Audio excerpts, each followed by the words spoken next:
Group norms. Don't take things personally. Be anchored in our mission. Agree to disagree. Active, intentional, attentive, listening, eyes, ears, head, and heart. No retribution for what gets said here. Be present and called to service. Be prepared and ongoing.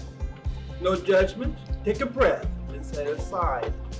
Everyone's effort and time is valued. Consciously arrive on the same agenda as others. Exhibit patience with each other. Be a welcoming body to all. Respect each other as leaders. Be more creative and efficient in deliberations. Be on time. The Oakland TGA is the Oakland Transitional Grant Area. And what that means is a region where there are a relatively large number of people living with HIV. The Ryan White program is a federal program that provides funding to cities and counties that have high numbers of people living with HIV. Around 8,000 people are living with HIV in the Oakland TGA. And of those 8,000 people, we have provided over 3,000 of those people with Ryan White services. The Planning Council is responsible for prioritizing what populations we should focus on, making sure they receive Ryan White services in the Oakland TGA, and making the decision on the allocation of dollars for every service category that Ryan White funds.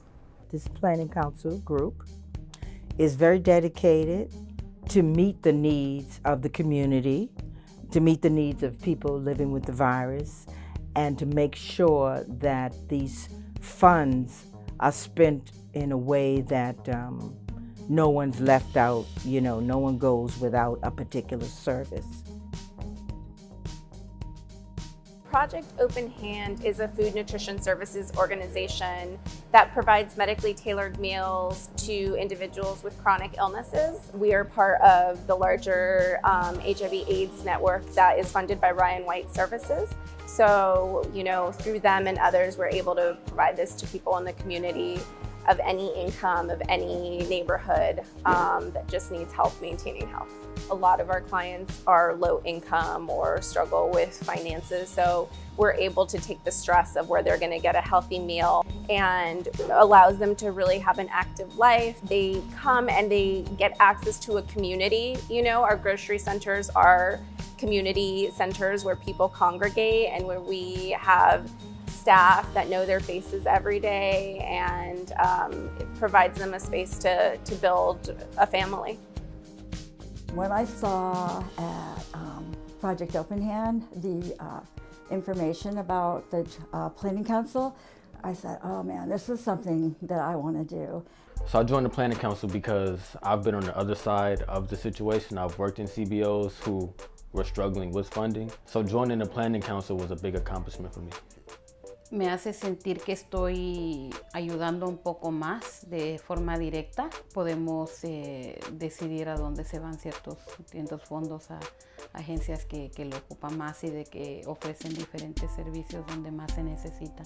I love the fact that I get to be on the Planning Council. This is a way for me to be involved on a bigger level. I can work one-on-one with my families and my kids, but without the services that are provided by the Ryan White TGA, the Oakland TGA, I wouldn't be able to meet those needs in the same way. For me, it was a way to kind of normalize who I am. If somebody knows that you have HIV, they automatically assume certain things about you.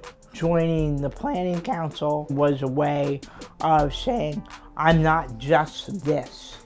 I think there's a lot of underrepresentation of the physical community in the larger planning resources that are available. Being part of this council really, in my thoughts, it helps to alleviate ideas of shame for having a diagnosis or scared to disclose your status, but to also feel support and really know that you can be a strong advocate for your peers that are in the same situations. That's an incredibly important part of being on a planning council, is to make sure more voices are heard, to make sure that we're coming together and we're not leaving anyone behind. The organizations we allocate the money to, they focus on the community as a whole. So each person, they focus on their medication, their housing, if they ate that day, not just one aspect of the person. It's real heartfelt for me because some of the people I may know personally and just seeing them in a better place is real, it's a good feeling.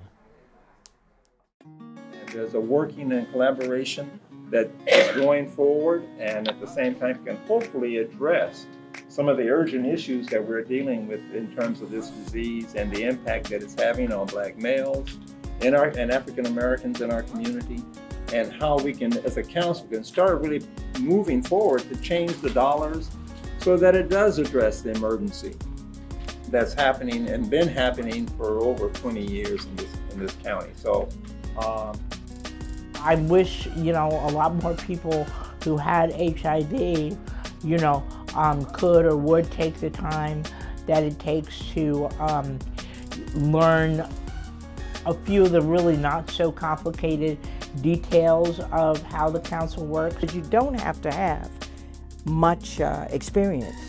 You can just come and learn and be a part of, making a difference in the lives of people living with the virus. I really would encourage people to join the council, because if people aren't on the council, then we don't have the voices, and the voices are what make sure that the resources go where they need to go. Best candidates to be on the Planning Council. Pacientes, clientes que son beneficiarios directos de estos servicios. I would highly encourage folks who have a positive HIV status to become members. People who want to make a difference in Alameda and Contra Costa County. Populations and communities that might often be forgotten. People who don't mind doing the work from behind the scenes. If anyone is interested in becoming a Planning Council member or attending a meeting to see if this is something you'd like to get involved with, it happens every fourth Wednesday of the month. Just check the website and you will find out where it is and the times. We need your voice and your spirit and your energy to continue to make the Planning Council work.